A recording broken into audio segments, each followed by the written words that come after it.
Welcome back, everyone. Here we've got some female kudu coming out onto the quarantine clearings. So what's quite interesting here is that even though the kudu are out in this very open area, and they are browsers, so they don't really eat grass, what they're doing is they're feeding on the small new shoots of, there's some small acacias and things like that that are coming through, and they're feeding on those. So even though their head's in the grass, they're not eating grass. Oh, there's a little baby as well if you go to the left. It's a tiny little baby. Oh, isn't he cute? That white tail pop up. How many we got there? 1, 2, 3, 4, 5, 6, 7 that we can see so far. There might be a few more on the bush. And it's a group of females. We're just going to stand by where we are, and they're slowly making their way towards us. So, a nickname for the kudu in South Africa. It's not used everywhere, but one of the nicknames I've heard for them is the grey ghost. Because often in thicker bush, if you can see one kudu, there's probably about 4 you can't. They blend in so well when they're in the trees. And they've got some of the biggest ears. And that's because they are often in quite thick areas. And they rely a lot on their hearing for defense, even though their eyesight is also very, very good.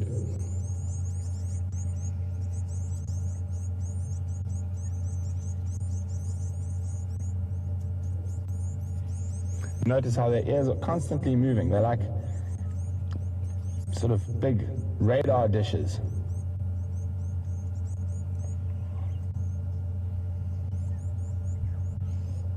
And oxpeck is in tow.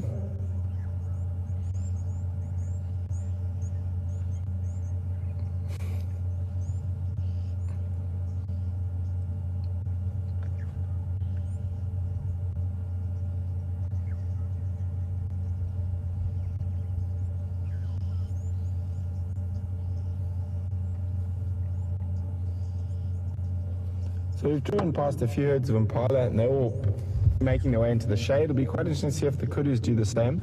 2 of them are in the shade, but 5 of them are still not. Oh, look at that. How's that for a spot? I've actually seen more leopards in this animal we're about to show you since I've been at... Well, I've seen leopard more times than I've seen these since I've been at Djuma. And I just spotted one peeking her head through the trees. Let me just reposition. Oh, the kudu have spotted her as well. And we can actually, at the moment, all I can see is a little patch of skin. You see where I'm looking, Alex? It's moving, it's disappearing. More elusive than cats at the moment. I wonder if anyone can guess what we're looking at. Let me just move a little bit. You see that little patch of skin? You can zoom on it. So that's all I could see through the bush, but it is, oh, there we go, center of screen. So judging from that, let's get a bit tighter. So who can tell me what animal that is? Bottom right, just hang on, there we go. Oh, a little bit too far. There we go. There we go, it's moving. Just managed to catch those colors through the thick bush. Hopefully it will come out now. There we go. Just ahead now, giving away the game. But there's a female giraffe.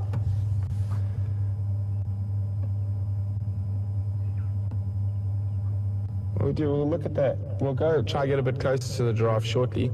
But as I said, like a lot of the animals now, as it gets hot, if we have a look at sorry, Alex, if we go back to the kudu, all moving into the shade. It is getting quite warm now. I guess it's well over 30 degrees, so over 90 degrees Fahrenheit at the moment. So what will happen is these animals will probably keep feeding for a little bit. before finding somewhere in the shade to ruminate.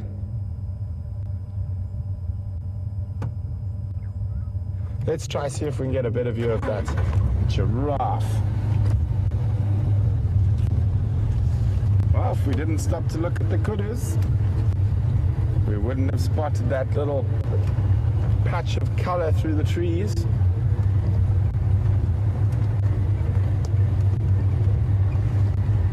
Oh, let's just have one last look. That little baby kudu is so cute. Oh, he's gone behind mom. His head popping through underneath.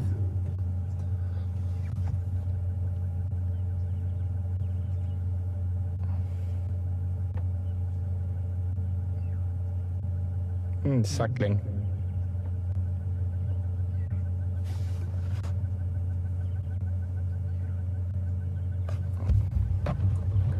Oh, it looks like that giraffe's on the move. Where is this elusive giraffe now? Behind the kudus. You got it? What do you think? Forward a bit more? These bushes.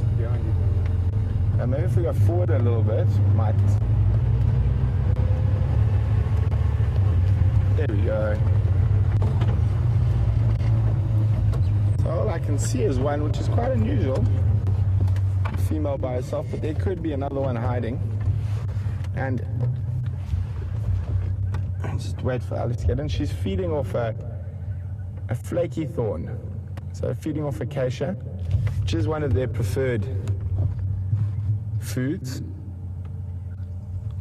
And we don't have that much acacia woodland in this area. That is why we don't see that many giraffe.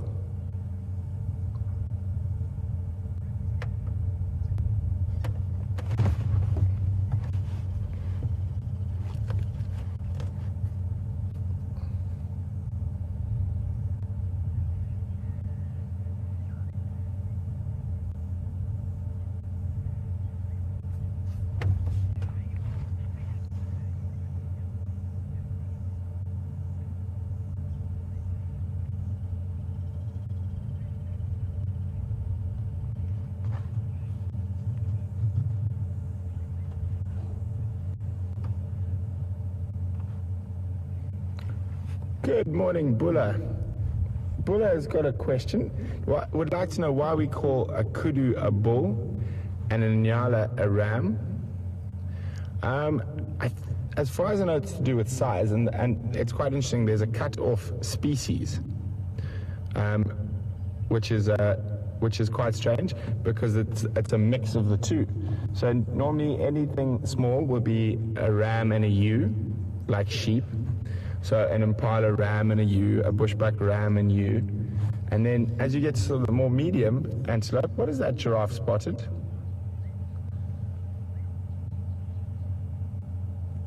I'm just going to, sorry, Bulla, I'll get back to your question in a second, but giraffe are very good at spotting things like leopards and whatnot because of their height.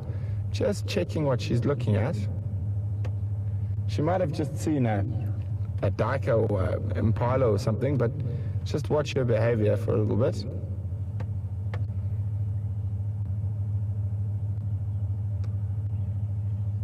Unlikely, it is unlikely to be a predator because we have the tree right in front of her that she was feeding off is an acacia with an A, A-C-A-C-I-A, acacia. Also, the common name for that one is a flaky thorn. And the Latin name for that one is Acacia exuvialis. The way I learned to remember that Latin name is because it's so thorny, you would have to be really exuberant to try run through it. So, Acacia exuvialis.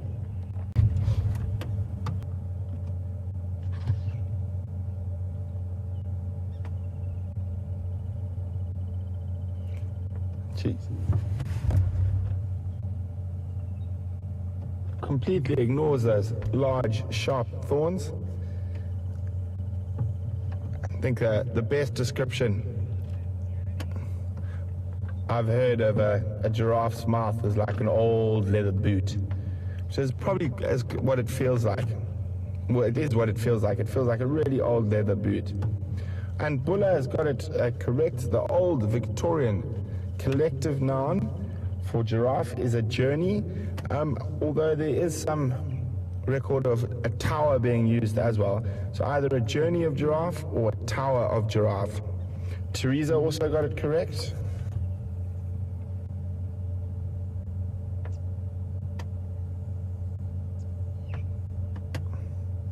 She looks to be in very, very good condition, this giraffe.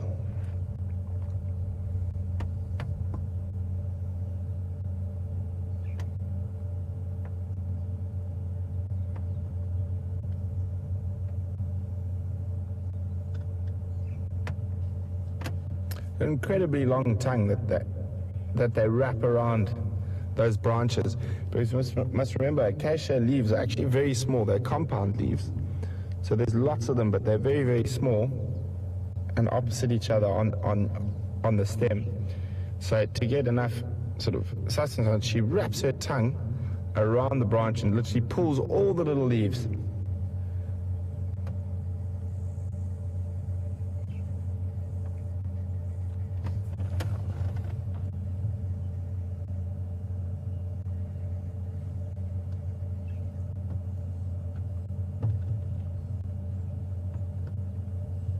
There we go. You see that tongue come out there. She's using her lips and tongue to get as many little leaflets from the acacia as possible.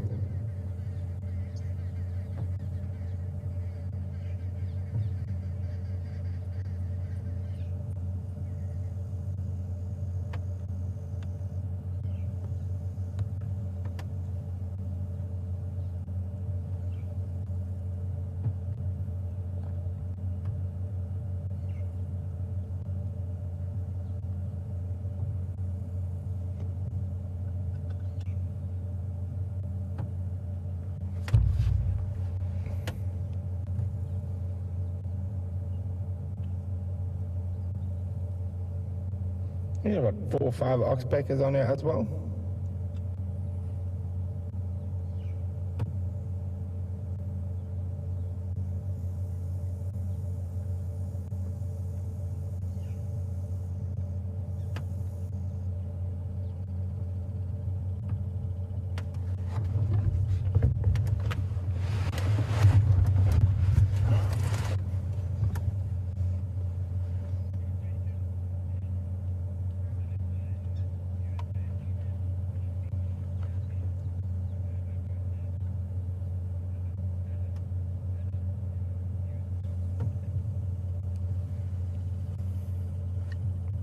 Oh, look at that. Just got into the edge of her eye, probably looking for ticks. Guys, it's been a wonderful, wonderful drive this morning. Thanks very, very much for joining us. I had an amazing time. Seeing the leopard up the dead leadwood was definitely my highlight, and also some great elephant viewing from my side. And it's always nice to see giraffe. You don't see them too often here.